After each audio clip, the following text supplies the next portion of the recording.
You ever think about what's in your blood? Not metaphorically, not spiritually, literally, what's physically flowing through your veins right now. Because it's not just blood anymore. It's not just cells and hormones and the echoes of your ancestors. It's also debris, particles, traces of something you never meant to let in. Plastic, microscopic, ubiquitous, persistent. In 2022, scientists in Amsterdam did something no one expected. They analyzed the blood of 22 healthy volunteers. Not sick people, not factory workers, just ordinary, everyday individuals. 17 of them had measurable levels of microplastics in their bloodstream. Not in their digestive tract, not in their lungs, not on their skin, in their blood, the very thing that keeps them alive. And the rest of us? Well, no one's testing us. But chances are, we're no different. Let's stop pretending we're separate from this. If you've ever drank from a plastic bottle, eaten from a plastic container, breathed air near a highway, microwaved food in Tupperware, chewed a pen cap, worn polyester, walked on synthetic carpet, or lived in the modern world, you've been exposed. Repeatedly. And not just exposed. You've been infiltrated. Plastic was never meant to be inside us. It was designed to be durable, lightweight, cheap. It was meant to protect food, not become it. But over time, it breaks down. Every bag, every wrapper, every bottle, every fork we toss out doesn't disappear. It just fractures, splinters, sheds, until it becomes invisible, until it enters the water we drink, the air we breathe, and the food we eat. One plastic bottle can disintegrate into 20,000 microplastic particles. And the thing is, you don't have to see them to consume them. You don't need to taste them. You don't even have to be near the ocean. Microplastics are in bottled water, sea salt, honey, rice, fruits, vegetables. They're in beer, in milk, in meat, in baby formula. They've been found in human lungs, in human feces, in human placenta, and now directly in blood. We don't know the full consequences yet, but we already know enough to be alarmed. Microplastics can carry toxic chemicals. They can bind to heavy metals. Some are coated with flame retardants or phthalates, chemicals known to interfere with the endocrine system. When they enter the bloodstream, they don't just float there. They can bind to proteins. They can enter cells. They can trigger immune responses, inflammation, oxidative stress. Some researchers believe they may even cross the blood-brain barrier. Let that sink in. Something you threw away last year might be living in your brain today. It's not science fiction. It's science. Peer-reviewed, published, and deeply unsettling. Researchers have already found microplastics in human brain tissue during autopsies. They've also found plastic in liver and kidney samples, raising serious questions about long-term exposure and organ function. And here's the part that's hardest to admit. You can't opt out. You can't simply choose to go plastic-free and walk away clean. Because the damage is ambient. It's atmospheric. It's inside our ecosystems now.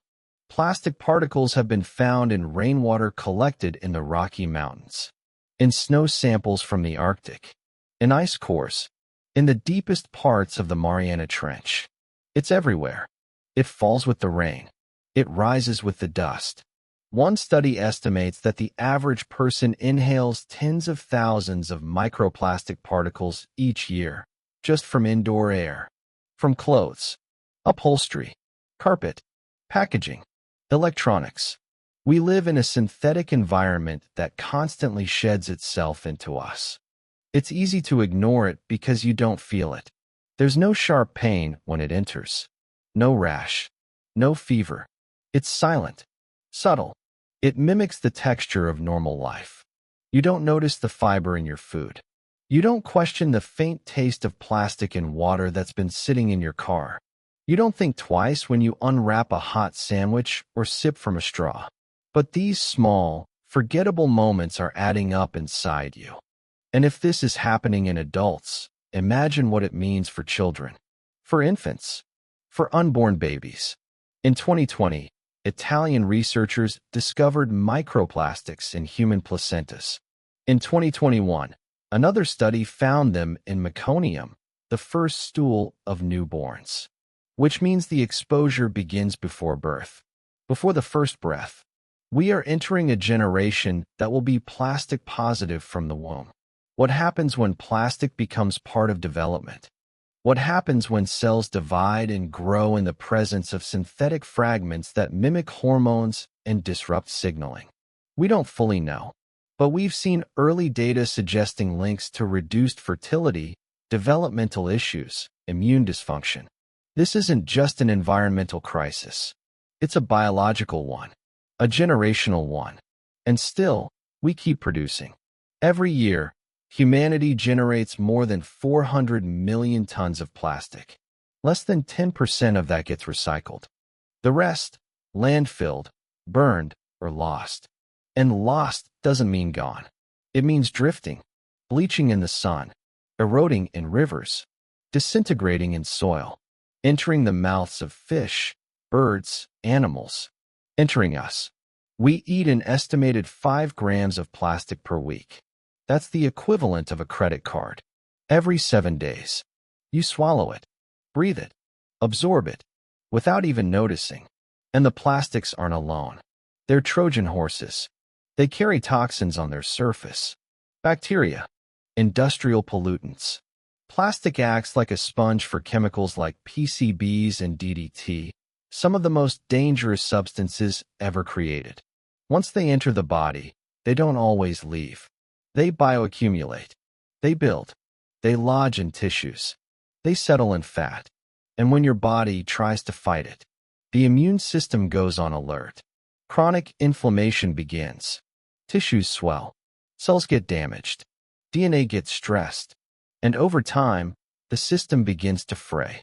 Some researchers believe there may be links between microplastic exposure and cancer, between plastic load and metabolic disorders, between synthetic exposure and mental health.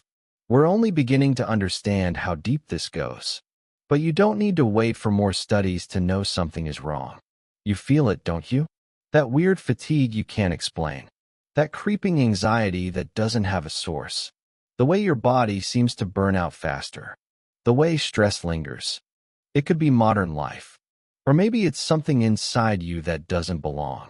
When we look back decades from now, we may wonder how we let it go so far. How we accepted a world where everything was wrapped in plastic, even our bodies. We'll ask why we didn't see it earlier, why we didn't stop the flood before it reached our veins. But here's the hard truth. It's already in.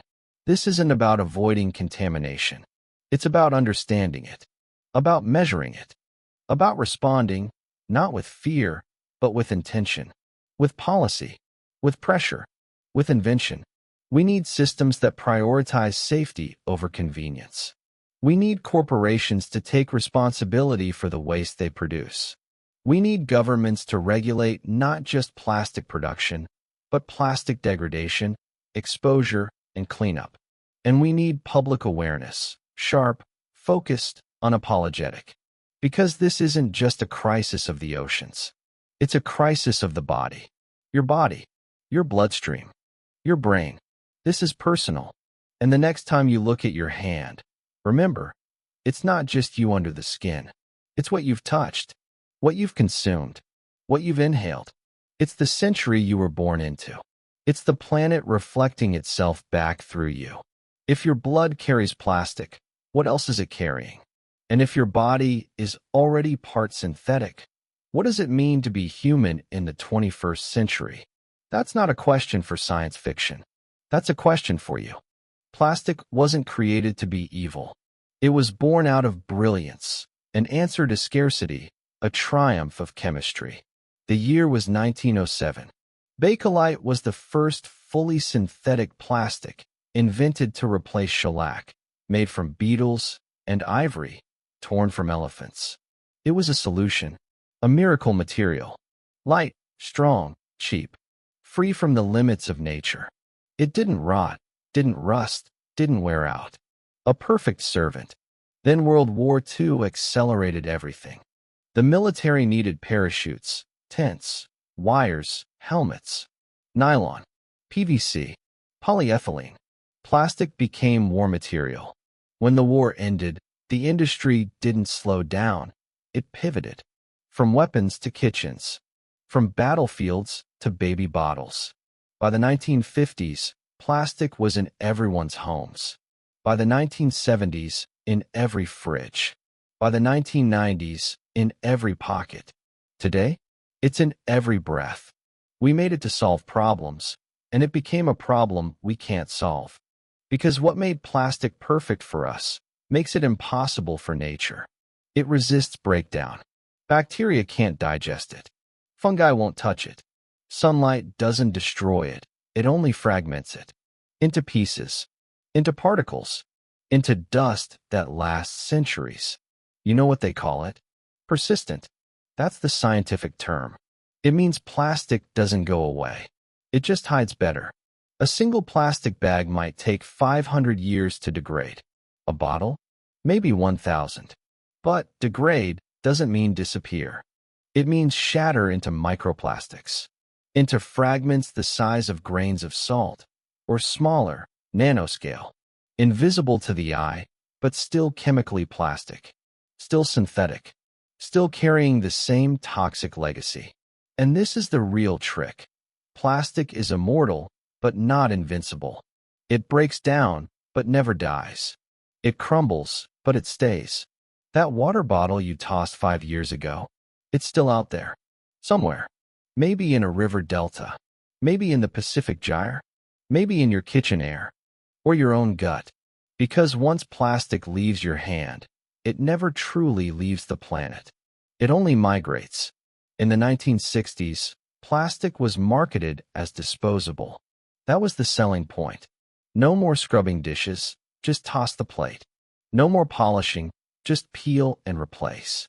The term throwaway culture wasn't a critique. It was a sales pitch. But the thing is, plastic is never really thrown away. It just changes location. From your hand to the landfill. From the landfill to the wind. From the wind to the water. From the water to the fish. From the fish to you. Let's look at the math. Since mass production began, humans have produced over 9 billion tons of plastic. That's more than a ton for every person on Earth. And over 75% of it is waste. A study in Science Advances found that only 9% has ever been recycled. The rest was either burned, buried, or simply abandoned. And even recycling is a myth in many places. Plastic can only be downcycled a few times. Most recycled plastic becomes garbage again within a few years. And a huge portion? Never recycled at all, just shipped from richer countries to poorer ones, where it's dumped, burned, or left to seep into water systems.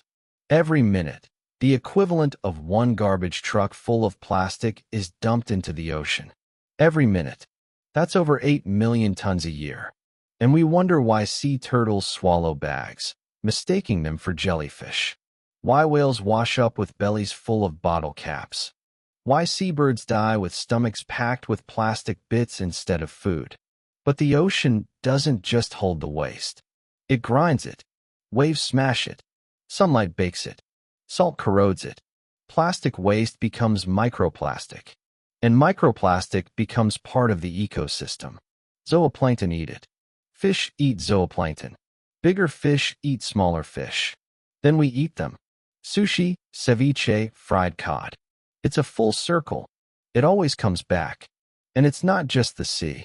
Plastic has been found in the deepest point on Earth, the Mariana Trench, and in the highest, including snow from Mount Everest.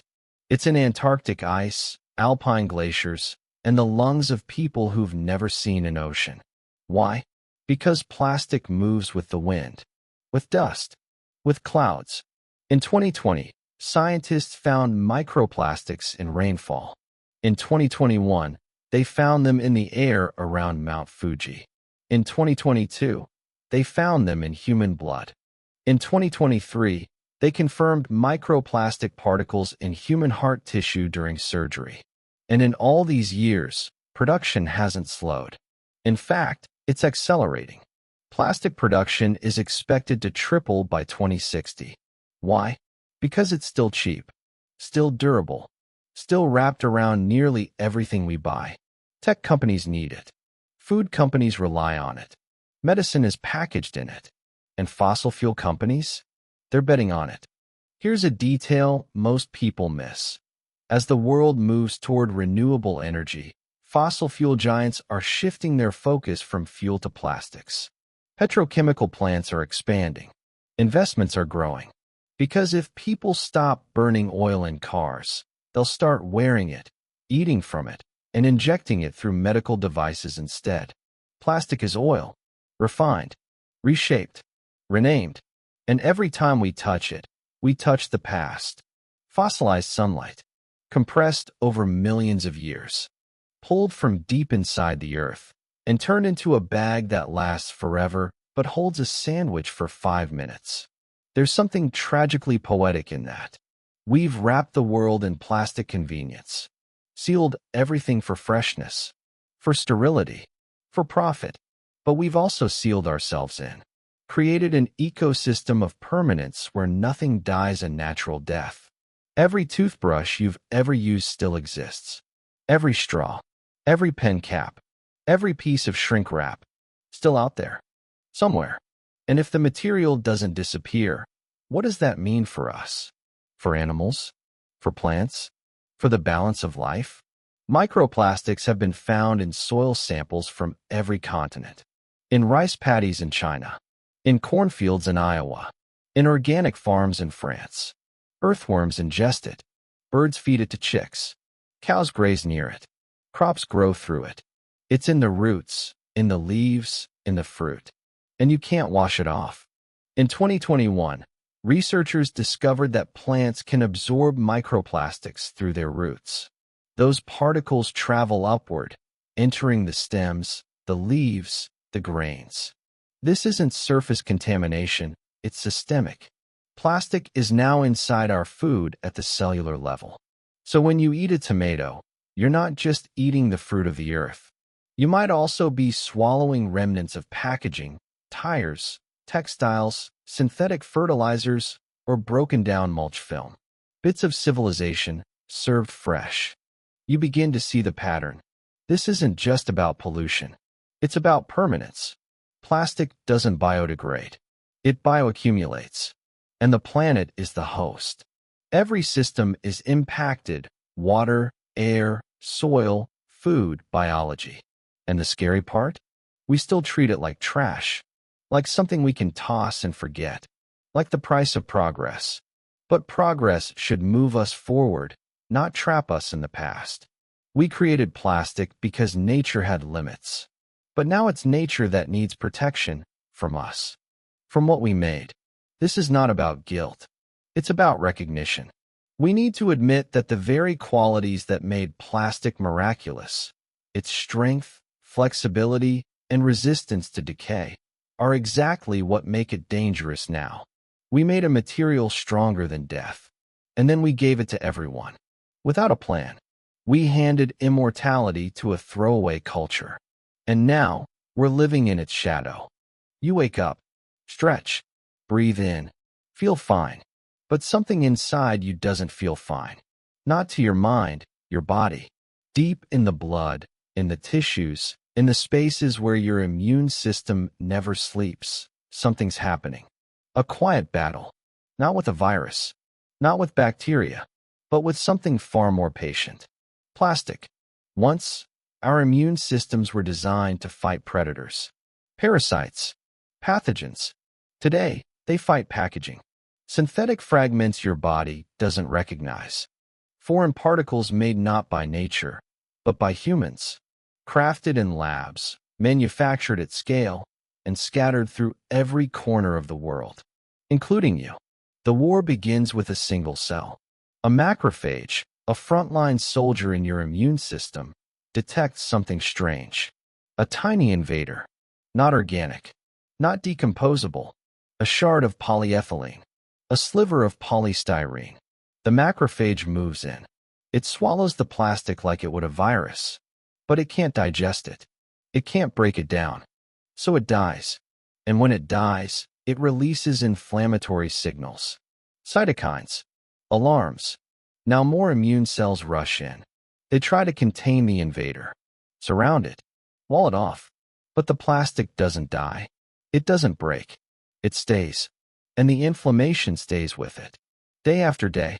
Year after year.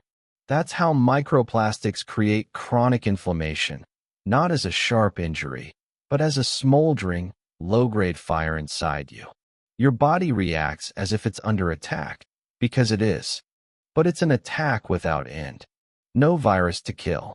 No bacteria to purge. Just particles that resist time and ignore biology. And inflammation isn't harmless. It's the soil in which disease grows. Cancer, heart disease, autoimmune conditions, neurological decline. These don't appear out of nowhere. They take root in chronic stress, in constant repair, in systems stretched to the breaking point. In 2022, a study published in Environment International confirmed plastic particles in human blood. In 2023, researchers found microplastics in human heart tissue retrieved during cardiac surgery. Not floating passively, embedded, integrated. And where plastic can lodge, it can also disrupt. Let's talk about endocrine disruption. Your endocrine system is a network of glands and hormones.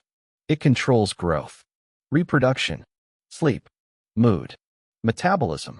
It speaks a precise biochemical language, but plastic speaks over it.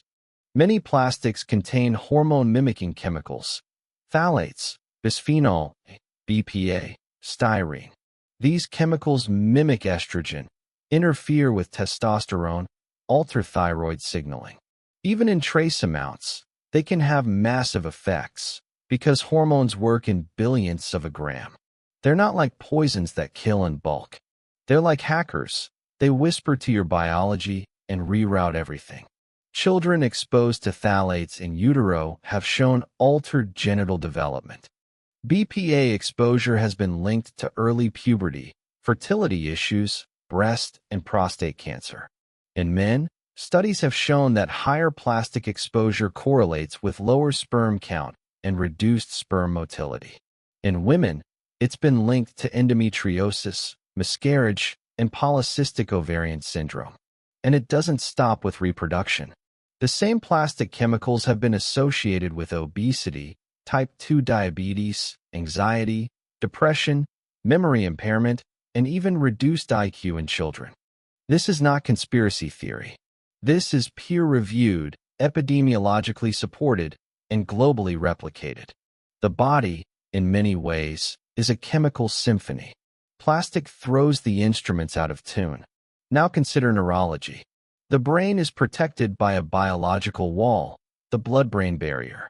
It filters what gets through. It shields the mind from toxins. But some plastic particles are small enough, especially nanoplastics, to pass through. In animal studies, they've been found in brain tissue.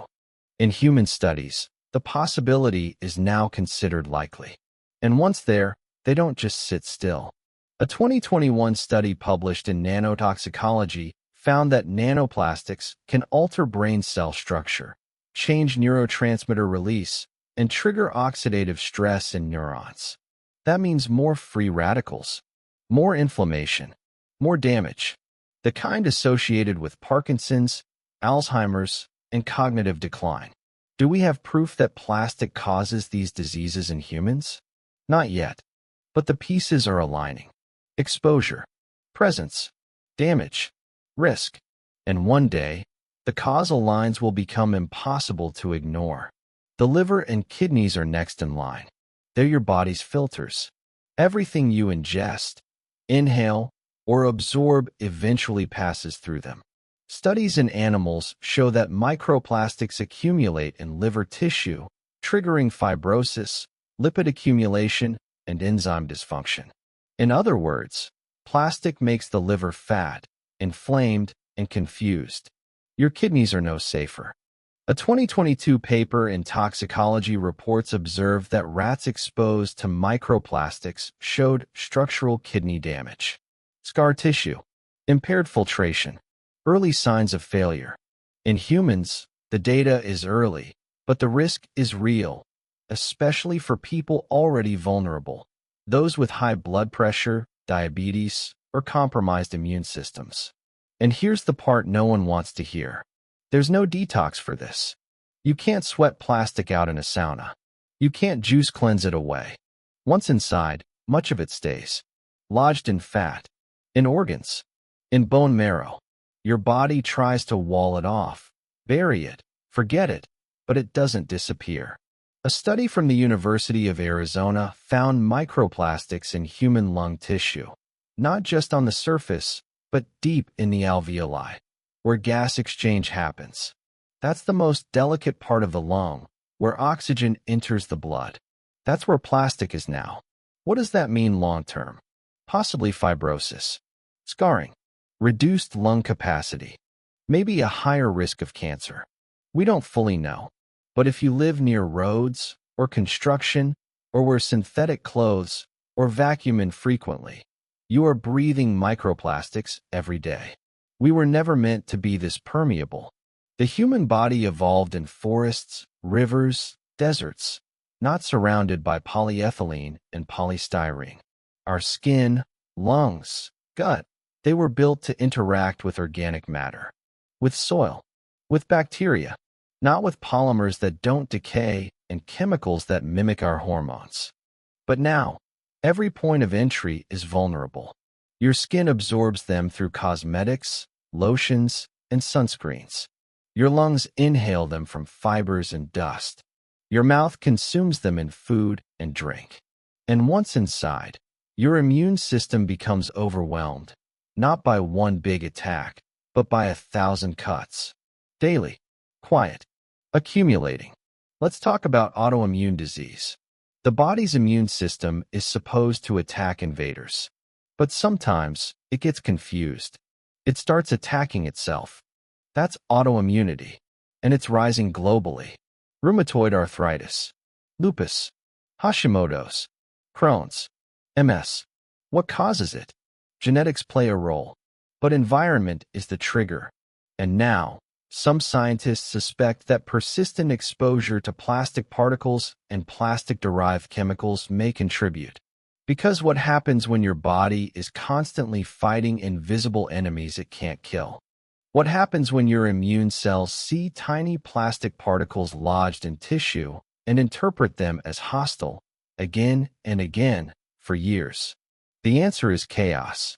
Internal conflict. A system that forgets what's self and what's foreign.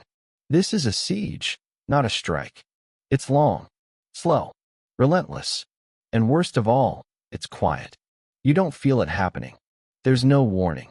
You just get tired more often. You bloat after meals. You feel foggy, anxious, off. Your hormones shift. Your allergies flare. Your digestion rebels. And modern life gives you plenty of distractions to blame. Stress, work, aging, screens, food. But maybe part of what's wrong isn't outside, or even emotional. Maybe it's chemical. Maybe it's inside you. Physically, uninvited, but present. So what do? We study. We regulate. We expose. Medical science is catching up.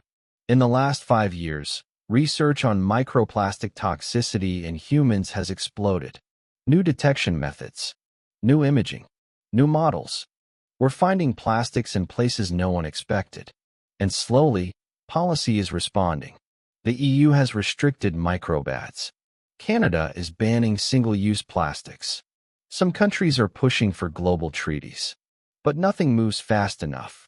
Because the damage is already in us. And while we can't undo what's done, we can refuse to let it deepen. We can limit new exposures. Change packaging. Shift norms. Demand transparency. And, perhaps most urgently, we can start treating this not as an environmental story, but as a human health story. This is not just about oceans or wildlife. It's about you. Your body is a battlefield. a place where the 21st century is being tested. And if we keep allowing plastic to enter unchecked, our organs, our cells, our children will carry the cost. They don't choose this world. They inherit it. Before their first cry, before their first breath, before their first sip of milk, they are already marked. Not with scars you can see, not with wounds that bleed, but with something smaller, quieter, more insidious. Plastic. In 2020, Italian researchers examined human placentas. They expected purity. They expected a safe barrier, a sanctuary for new life. What they found was shocking. Microplastic particles lodged inside. Fragments of polyethylene, polypropylene, pigments from packaging and paints. The womb, once the ultimate fortress, breached. One mother said, "I thought my baby was safe inside me." She wasn't wrong to believe it. For all of human history, the placenta filtered, shielded, nourished. But it was never designed to block something invented only a century ago. Something so small it slips between molecules. Something made to endure centuries, not seconds. The future enters the body before the future is even born. By 2021, another study confirmed it. Microplastics detected in meconium, the very first stool of newborns. That means babies are not just exposed after birth. They are exposed before birth. They arrive carrying fragments of the outside world in their tiny systems. Not as a choice, as a condition of existence. Imagine this. A child still forming organs, neurons, bones. Still dividing cells. Still programming DNA. And among that process, foreign particles that the body doesn't know how to read. A silent confusion at the deepest level. An embryo isn't resilient. It's vulnerable. Development is delicate, timed, fragile. Hormones act like whispers, guiding growth with precision. Plastic chemicals whisper too, but in the wrong language. They mimic estrogen, block testosterone, disrupt thyroid hormones. They confuse the blueprint. The results can be subtle or devastating. Low birth weight, premature birth, miscarriage, developmental delays, altered genital development, cognitive impairments that may not appear until years later, disorders that become visible only in school, in adolescence, in adulthood, a hidden cost paid long after exposure. Phthalates, used to soften plastics, have been linked to reduced testosterone in male infants. BPA, once common in baby bottles, has been tied to early puberty in girls, obesity, and fertility problems later in life. Even so-called BPA-free plastics often contain chemical cousins, BPS, BPF, that behave just as badly. Different names, same danger. This isn't just science on paper. It's happening now, in maternity wards, in classrooms, in playgrounds. A generation growing up not just surrounded by plastic, but infused with it. Look at children's products. Pacifiers, bottles, toys, sippy cups, teething rings. Cheap, colorful, cheerful, and often made of polymers. Babies chew them, suck them, grind them with gums. The very objects meant to comfort them leach chemicals into their mouths. A 2021 study tested baby bottles worldwide. Results: when prepared with hot water, plastic bottles released millions of microplastic particles per liter of formula. Millions. And that's what infants are fed daily during the most critical months of their G. It doesn't stop there. Children crawl on carpets made of synthetic fibers. They put toys, dust, anything they find, into their mouths. They breathe closer to the ground, where plastic fibers settle. Studies show that toddlers may inhale up to 10 times more microplastics than adults. 10 times. Because of size, behavior, and physiology. They are not just smaller humans. They are more porous, more exposed, more at risk. And what of breast milk, the most natural food on Earth? In 2022, Italian scientists found microplastics in human breast milk samples. No mother consented to feed her child plastic, but it's there, uninvited, even in the most intimate act of nourishment. Proof that the contamination is not outside us.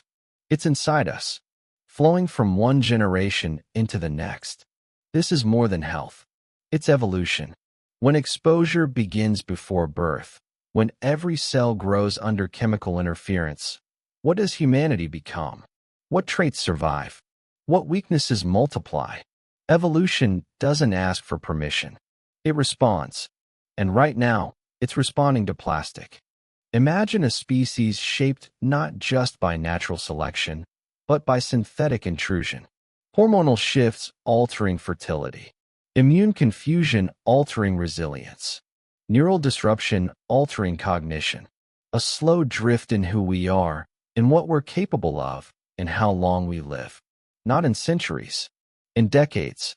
In the children being born today. And it's not just humans.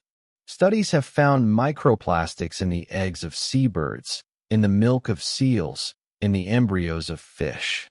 Whole ecosystems are reproducing with contamination built in. Offspring enter the world already carrying the debris of their environment. In marine life, scientists are documenting developmental abnormalities. Deformed larvae, slowed growth, reduced survival rates.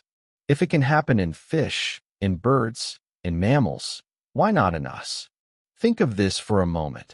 Every child born after 2000 has lived in a world with microplastics already in the air, the water, the food. No generation before has faced this. None. The first full plastic generation is now entering adulthood. Their fertility rates are lower. Their chronic illnesses higher. Their mental health more fragile. Correlation isn't proof, but patterns are forming. And patterns point to causes. A world of children with plastic in their blood is a world with unknown futures. Will fertility decline further? Will cognitive disorders rise? Will cancer appear earlier, spread faster? Will humanity adapt or collapse under the weight of its own invention? What's most terrifying isn't just the contamination itself. It's the silence, the absence of outrage, the lack of warning labels on baby bottles, on toys, on formula packaging, the absence of political will to ban or regulate effectively. Plastic corporations advertise recycling, green labels, eco-friendly smiles. Meanwhile, infants drink from bottles shedding millions of particles into their formula. Mothers unknowingly feed plastic through breast milk. Fetuses are exposed before their first heartbeat is heard. It feels like betrayal. By industry. By governments. By the system we trusted to keep children safe. The same pattern repeats. Profits first, warnings later. Or never. But children aren't statistics. They're fragile hearts, soft lungs, forming brains. Their laughter and potential. Their futures. And futures should not be laced with polymers. Some scientists now argue that we need a precautionary principle for plastics in child-related products. No use unless proven safe. Because right now, it's the reverse. Plastics are assumed safe until proven dangerous. But by the time proof arrives, damage is already done. A generation is already marked. And so, the question, what does it mean to be born contaminated?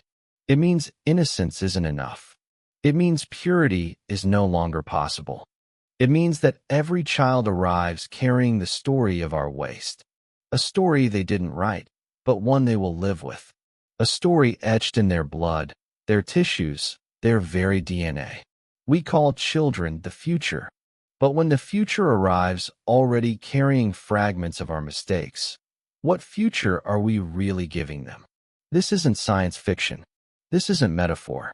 This is the world we've built. A cradle of plastic. A contaminated inheritance. A silent bequest from us to them. And the children of contamination will grow. They will speak. They will demand to know, why did we allow this? Why did we wrap their lives in a substance we couldn't control? Why did we gamble their health for convenience? We may not like the answer, but they deserve to hear it. You hear the word conspiracy and think of shadows, of whispers, of secrets traded in smoky rooms. But sometimes a conspiracy isn't hidden. Sometimes it's right in front of you. In ads, in packaging, in slogans about recycling. Sometimes the truth is buried not under silence, but under noise. Plastic is everywhere, and that's no accident. It's not simply because it's cheap or durable. It's because an entire system, corporations, governments, PR firms, built it that way. And when the consequences began to surface, they built something else: denial. Let's rewind to the 1970s. By then, plastic pollution was already visible. Beaches littered, rivers clogged, dead birds with bottle caps in their stomachs. People were starting to notice, and industries were starting to worry. If the public turned against plastic, profits would collapse. Fossil fuel companies, who supply the oil and gas that become plastic, needed a plan. And they found one: shift the blame. Enter the myth of recycling. In 1973, the first PET bottle was patented. By the late 1970s, Coca-Cola and Pepsi were under fire for the plastic waste piling up. The solution? Launch campaigns promoting recycling. Bright green arrows. Feel-good commercials. The message was clear: don't worry about plastic, just recycle it. But here's the catch. They knew recycling wouldn't work. Internal documents from the 1980s, unearthed decades later, revealed that industry leaders understood plastic was nearly impossible to recycle at scale. It degrades. It downcycles. It contaminates. Only a tiny fraction could ever be reprocessed. Yet they poured millions into advertising the opposite story. Why? Because if consumers believed recycling worked, they wouldn't push for bans. They wouldn't demand systemic change. They'd blame themselves for not sorting trash properly instead of blaming corporations for producing mountains of non-recyclable material. It worked. For decades, the narrative stuck. It's not plastic that's the problem. It's you. You didn't recycle enough. That's not an accident. That's strategy. A conspiracy of convenience. Fast forward to today. Over 90% of plastic ever made has not been recycled. Landfills overflow. Oceans choke. And yet, companies still plaster recyclable labels on products they know will end up burned or buried. Greenwashing isn't failure, it's design. And the lobbyists? They're relentless. The American Chemistry Council, one of the biggest plastic trade groups, spends millions every year lobbying against plastic bans. They frame legislation as job killing. They threaten lawsuits. They push chemical recycling, an expensive, energy-intensive process that mostly produces fuel, not new products. They call it innovation. In reality, it's distraction. Globally, it's the same. Oil and gas giants like ExxonMobil, Shell, and Dow invest heavily in plastics as energy markets shift toward renewables. They know fossil fuels are on their way out as fuel, but as raw material for plastic, that market is booming. And so they double down. More petrochemical plants, more plastic pipelines, more production. It's not a conspiracy of secret handshakes. It's a conspiracy of profit. An open-air strategy to keep us addicted. And governments? Complicit. In the U.S., plastic bans are patchwork, blocked at federal levels, fought in courts. In the EU, progress is faster, but still slow. Industry pressure is immense. In developing nations, where Western countries export their recyclables, it's worse. Entire communities poisoned by plastic burning, rivers clogged with foreign waste, health crises ignored because profit flows in the other direction. Remember China's national sword policy in 2018? For decades, wealthy nations shipped their plastic waste to China. Out of sight, out of mind. Then China said no. Suddenly, the U.S. and Europe were drowning in their own garbage. Recycling plants collapsed. Municipal programs shut down. People realized the truth. The system was never real. It was always outsourcing. Meanwhile, science kept uncovering the damage. Microplastics in fish, in birds, in salt, in beer, in water, in blood. Studies published in top journals. Researchers raising alarms. But where were the headlines? Where was the outrage? Buried, softened, reframed, because bad news about plastic threatens billions in revenue. PR firms are hired to spin. The science isn't settled. More research is needed. The same playbook tobacco used to delay regulation. The same playbook fossil fuels used to deny climate change. Doubt is the product. When Dutch scientists revealed microplastics in human blood in 2022, it should have been front-page news worldwide. Proof that the invasion was no longer environmental, but biological. Proof that every human alive could be contaminated. And yet, coverage was modest, brief, quickly replaced by celebrity scandals and political noise. A whisper, not a scream. There's another layer. Surveillance of activists.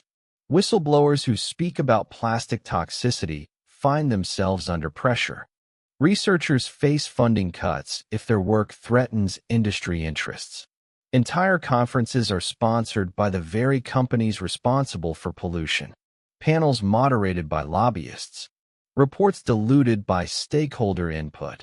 Science bent under money's weight. It's not hidden. It's documented. But it doesn't look like a conspiracy in the way movies show it. It looks like bureaucracy. It looks like endless meetings. It looks like inertia. But the result is the same. Nothing changes. And so, the conspiracy isn't just about corporations. It's about us. Our willingness to believe convenience is harmless. To accept recyclable at face value. To buy into the myth that individual choice, paper straw or plastic straw, can fix a systemic flood. We play along because it's easier. Because guilt is quieter than anger. Because anger demands action, and action demands sacrifice. Meanwhile, the plastic tide rises. Consider this. Every second, plastic companies make billions of pellets called nurdles, the raw material for plastic products. Billions spill into rivers, ports, and oceans every year. They are invisible to most people, but environmental groups call them toxic lentils. Birds eat them. Fish eat them. They're everywhere. And yet, regulation is weak. Fines are rare. Industry calls spills minor. They lobby against stricter rules. And politicians look the other way. If you or I dumped waste into a river, we'd be fined, arrested. When corporations do it, they get subsidies. That's not an accident. That's design. The conspiracy unraveled is this. There was never a plan to deal with plastic. Only a plan to sell it. To flood the world with it. To profit from it. And to leave the costs, health, environment, future, on our shoulders. We were told plastic was progress. That it was safe. That it was disposable. That it was recyclable. None of that was fully true. And those who knew kept quiet. So here we are, with blood that carries plastic, with oceans turned into garbage gyres, with children born contaminated, with industries still expanding production, and with leaders still pretending that green arrows and recycling bins will save us. A true conspiracy doesn't need secrecy. It needs apathy. It thrives not because we don't know, but because we don't act. Because we're busy, distracted, comfortable. Because we prefer convenience to confrontation. But every time we unwrap food, sip from a bottle, tear open a package, we're reminded. Every time a new study reveals plastic in a place we never imagined, in clouds, in rain, in breast milk, we see the cost of silence. Every time a lobbyist waters down legislation, we see the price of profit. The conspiracy has unraveled. The question is, will we keep pretending it's not there? It's easy to imagine pollution as something out there, in oceans, on beaches, in distant rivers clogged with bottles. It feels external, separate, something you can avoid if you live clean enough. But what if the pollution isn't just outside? What if it travels with you, on you, through you? What if you yourself have become the vector? Welcome to the silent invasion. Every day, every moment, you shed plastic. Not intentionally, not visibly, but constantly. Through your clothes, through your breath, through the choices you never even think about. Start with clothing. Over 60% of textiles today are synthetic, polyester, nylon, acrylic, spandex. Every wash cycle sheds hundreds of thousands of fibers. They flow out with the water, too small to be caught by filters, too durable to break down. They travel through sewers, rivers, into oceans. A single fleece jacket can release up to 250,000 microfibers in one wash. Multiply that by billions of garments, washed weekly, globally. That's not pollution on the margins. That's pollution built into the system. But fibers don't just escape in the wash. They break off as you move. As you walk, run, stretch. Every time fabric rubs against fabric, tiny fragments detach. Invisible, floating. Indoor air is full of them. Studies have shown that most indoor dust is laced with microplastics. Carpet fibers, furniture foam, clothing particles. You breathe them in without knowing. You exhale them too, carrying them into the spaces you share. Which means, every time you hug your child, every time you sit on the couch, every time you step across the room, you're part of the spread.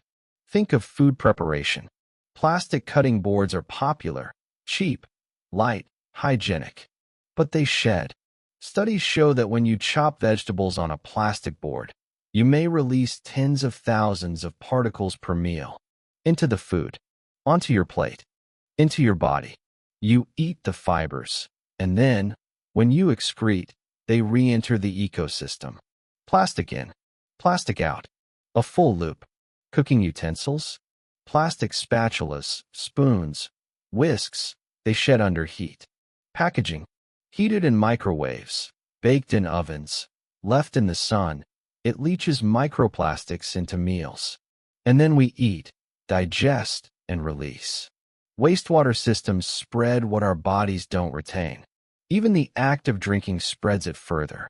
Studies of bottled water show it contains up to 325 plastic particles per liter. Coffee cups lined with plastic film shed microplastics when filled with hot liquid. Straws, lids, stirrers, all add their contribution. And when you exhale after sipping, you release microplastic-laden aerosols back into the air. Shared, circulated, multiplied. Then there's dust. Dust is not just skin cells and soil. Today, dust is polymer. Tiny particles from furniture, packaging, electronics. Your laptop sheds. Your phone case. Your headphones. Your shoes. Everything synthetic contributes. And dust travels. It sticks to your hands, your food, your child's toys. It accumulates on windowsills, bookshelves, counters. Every breath you take pulls some of it inside. Every exhale pushes it outward again. We are both consumers and producers of microplastics. A study from Paris in 2015 collected air samples on rooftops and found that plastic fibers rain down on cities daily, from clothing, from homes, from us. Inhaled, exhaled, resettled. A cycle of contamination that doesn't need factories or rivers to continue. It only needs us. But it's not just fibers. Our bodies themselves may become part of the chain. Microplastics inside us don't always stay lodged. Some move through, excreted in urine, feces, sweat, even breast milk. A 2019 study detected microplastics in human stool samples worldwide. That means every person tested was not only absorbing plastic, but also excreting it, passing it back into wastewater, soil, and beyond. We're not just victims. We're vectors. Consider this. When scientists sample wastewater from treatment plants, they find millions of plastic particles per day. Many of those come directly from households, from showers, from laundry, from sinks, From toilets.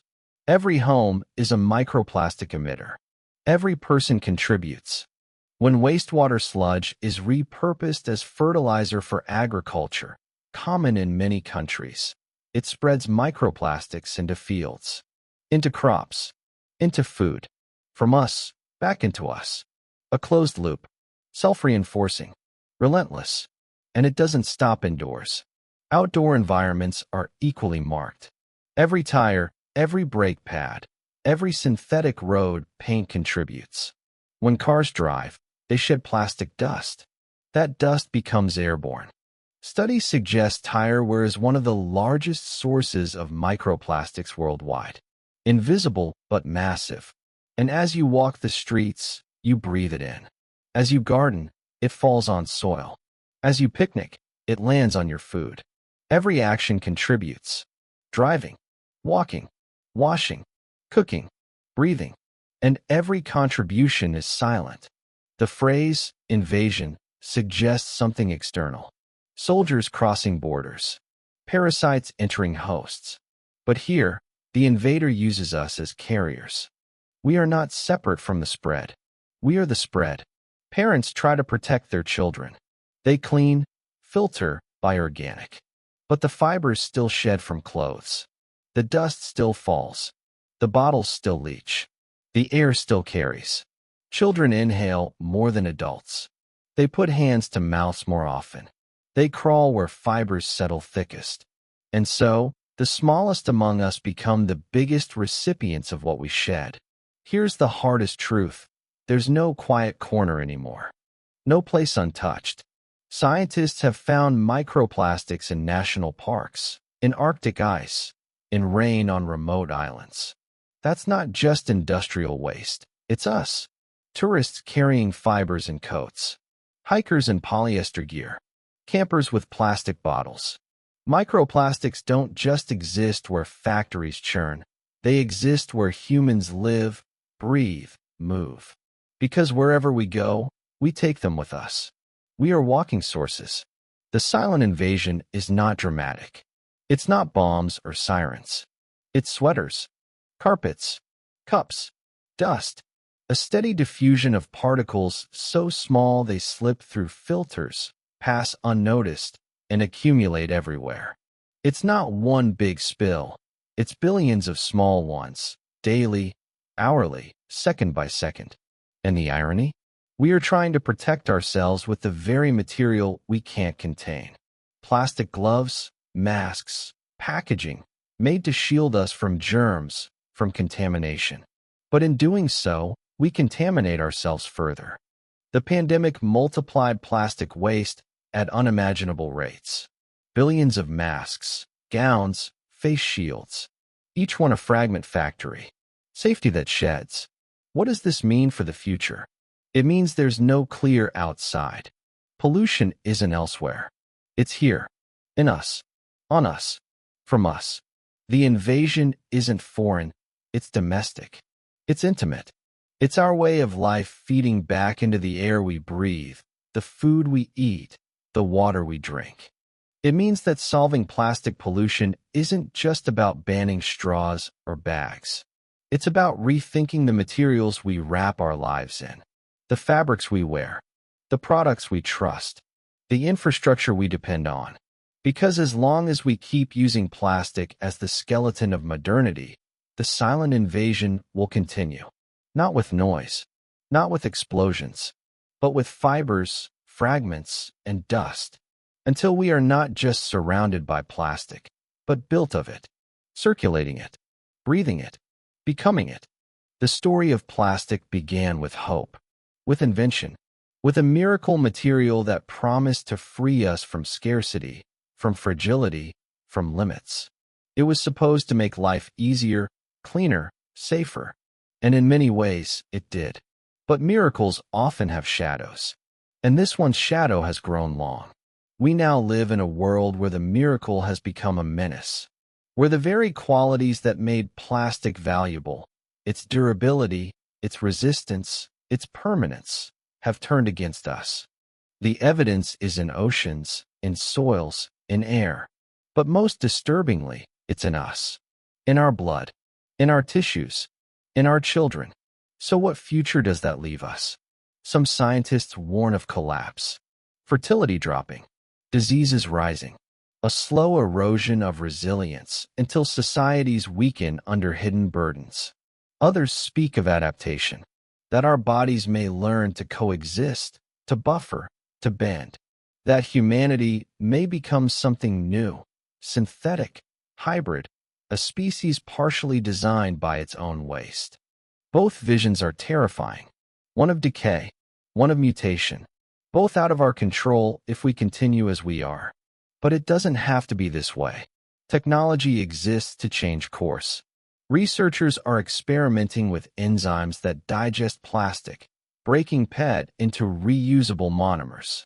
Scientists are developing bioplastics, materials that degrade, that rejoin nature's cycles. Engineers are testing filters for washing machines to catch fibers before they escape. Designers are creating clothes from natural fibers again, durable and stylish without shedding. Policy, too, is shifting. The European Union has banned many single-use plastics. Canada is moving in the same direction. A global treaty on plastic pollution is being negotiated at the UN. These are first steps. Small, fragile, but real. And awareness is growing.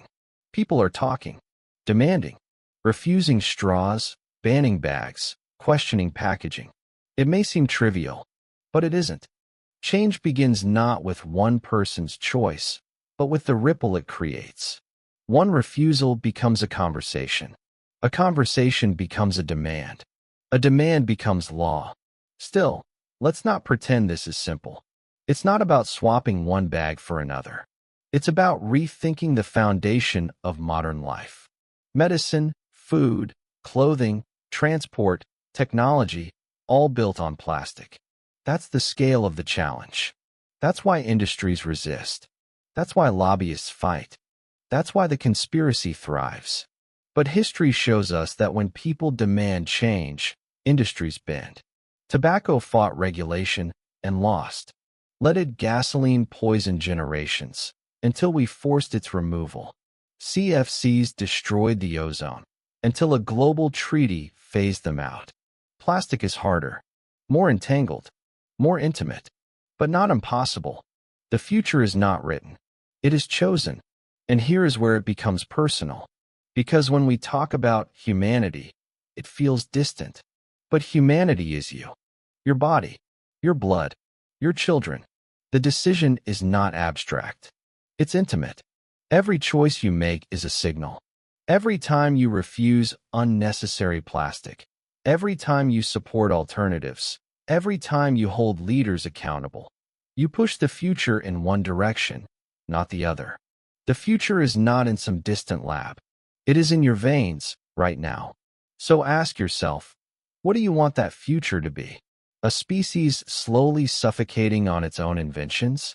Or a species that confronted its mistakes, that redefined progress, that learned to protect not just the planet but itself? Do we accept a world where blood is no longer blood, but a soup of cells and synthetics? Or do we demand a world where life means life, not plastic fragments masquerading as permanence? The answer isn't easy, but it starts with awareness, with speaking, with refusing silence, with making noise loud enough to break through apathy. And that's where you come in. If this story made you stop, even for a moment, if it made you look at your hands differently, or question what's in your water, or think about your children's future, then don't let it fade. Share it. Spread it. Talk about it. Because silence is the ally of plastic. Noise is ours. Like this if it struck you.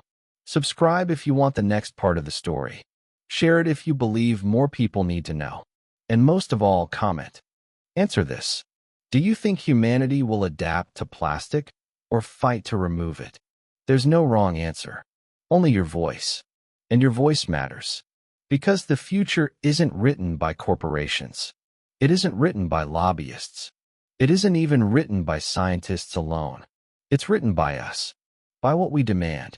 By what we accept. By what we refuse. The future is in our blood, and it's time to decide what that means.